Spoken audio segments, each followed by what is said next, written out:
Okay, so I guess we came out here to do a little bit of cane training. Cane travel is what sometimes it's called because you travel with your cane. And simply put, you want to cover the area that is your shoulder width. So from left shoulder to right shoulder, as you're walking, your feet have adequate coverage. So to affect that, to make that happen, you just, when you put your right foot forward, this arcs left. When you put your left foot forward, this arcs right, and so on, and so on. The reason for that being so that you've got, as I said, adequate coverage. When working on grass, the cane is to be held loosely and to be bounced perhaps. This is just my technique, and everybody has their own. But the idea is always the same, and that is to keep shoulder width type of coverage so that everything from here down is pretty well covered. Because when you hold your cane,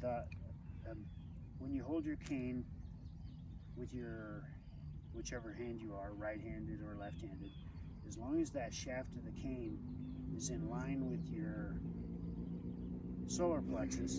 And Alan, we have literally walked, in this month we've been here, I want to say 15 miles. And if we put it all together, it's about a half mile where we need to go here, where we need to go there. And we always pretty much run into trees. Oh yeah, that's a big thing that, you're not going to have head coverage, not ever. And so hearing is always important. Right. And so we'll get into that in a later video, or perhaps maybe even this one, depending on how things flow and how we put this together.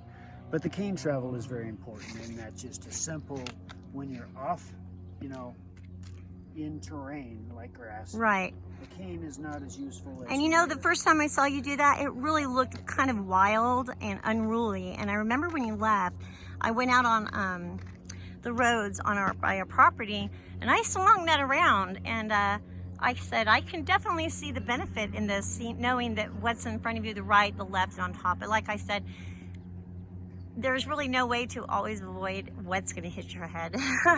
It's been my experience so far in this past month. What we usually do is Alan puts his hand on my shoulder, and it's the shoulder that I have a weaker side and I tend to lean towards, so it kind of helps me with my balance. And then he uses his cane.